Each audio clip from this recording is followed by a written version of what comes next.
Objectives. First, define the basal metabolic rate and indicate factors that affect it. Second, explain the effects of body weight and the energy cost of different forms of physical activity. Third, identify the factors that contribute to the total daily energy expenditure. Fourth, outline the different classification systems for rating the strenuousness of physical activity. Fifth, describe two means to predict resting daily energy expenditure. Sixth, explain the concepts of exercise efficiency and exercise economy. Seventh, list factors that affect the energy cost of walking and running. Eighth, identify the factors that contribute to the lower exercise economy of swimming compared with running. Total daily energy expenditure determined by: first, resting metabolic rate; second, thermogenic influence of consumed food; third, energy expended during physical activity and recovery.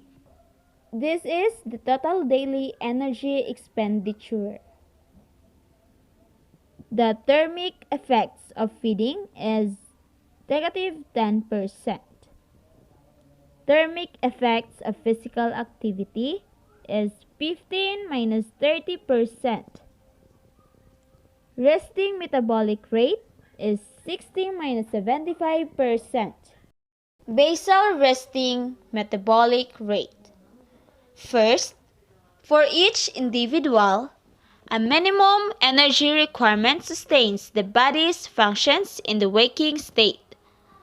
Second, body surface area frequently provides a common denominator for expressing basal metabolism.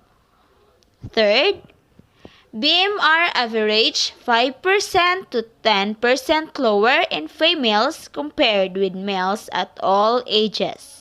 Estimating resting daily energy expenditure. Metabolic rate, or R, equals BMR times surface area. This is the predicting resting energy expenditure. For women, RDE equals 655 plus 9.6 times BM plus 1.85 times S minus 4.7 times A. And for men, RDE equals 66.0 plus 13.7 times BM plus 5.0 times S minus 6.8 times A. Factors affecting total daily energy expenditure. Physical activity accounts for 15% minus 30% of total daily energy expenditure. Dietary index thermogenesis 10% minus 35% of the ingested food energy. Climate. First, elevated core temperature.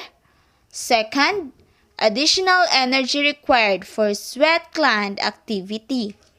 Third, altered circulatory dynamics. Last is pregnancy. Energy expenditure during physical activity. Body size plays an important contributing role in exercise energy requirements. Heavier people expend more energy to perform the same activity than people who weigh less. Energy expenditure can therefore be predicted during weight-bearing exercise from body mass with almost as much accuracy as measuring oxygen uptake under controlled laboratory conditions. MET or metabolic equivalent provides a convenient way to rate exercise intensity from resting baseline. 1 MET is an adult's average seated resting oxygen consumption or energy expenditure. Efficiency of energy use. First, mechanical efficiency, percent of total chemical energy expended that contributes to external work output. Most affected by energy needed to overcome friction.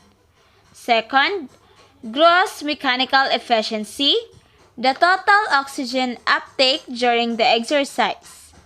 Third, net mechanical efficiency, resting energy expenditure subtracted from total energy expended during exercise.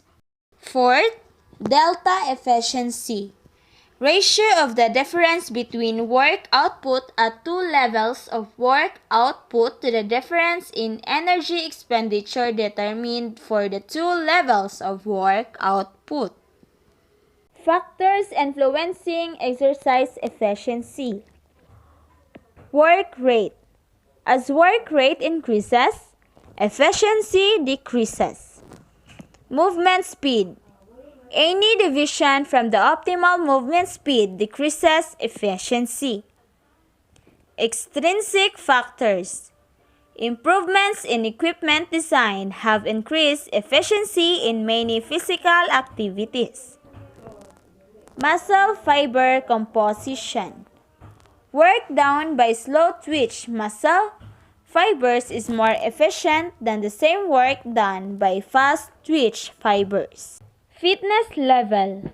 More fit individuals perform a given task at higher efficiency. Body composition. Fatter individuals perform a given exercise task at a lower efficiency. Technique. Improve a technique produces fewer extraneous body movements, resulting in a lower energy expenditure and hence higher efficiency. Economy of movement. The quantity of energy to perform a particular task relative to performance quality can be assessed by measuring the steady rate oxygen uptake during specific exercise at a set power output or speed.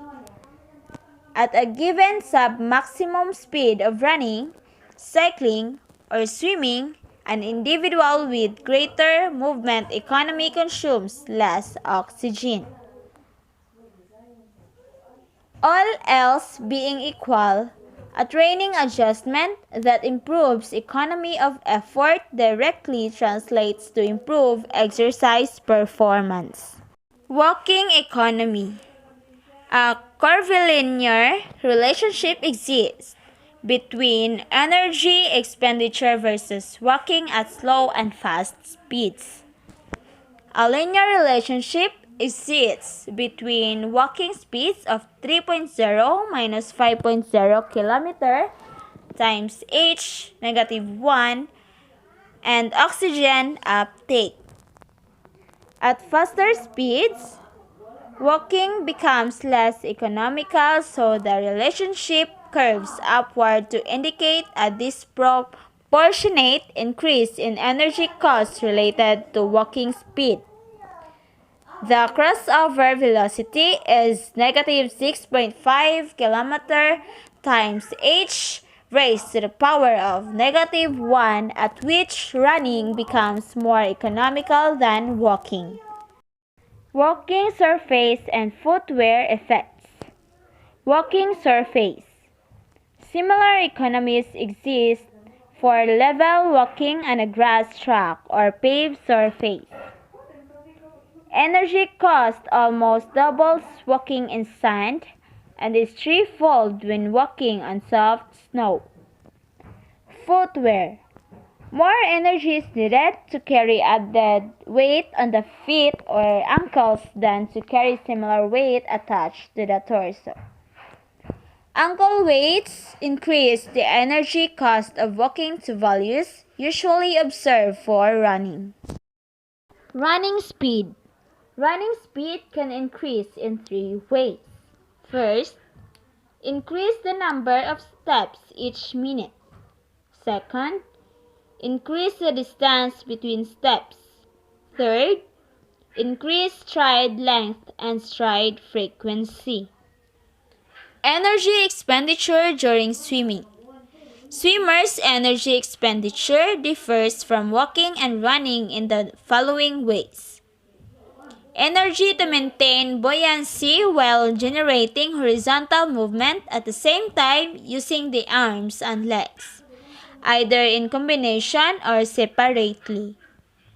Energy needed to overcome drag forces that impede the movement of an object through a water medium. These factors all contribute to a considerable lower economy swimming compared with running. Requires 4 times more energy to swim a given distance than to run the same distance. Energy cost and drag. 3 components comprise the total drag force that impedes a swimmer's forward movement. Wave drag, skin friction drag, viscous pressure drag.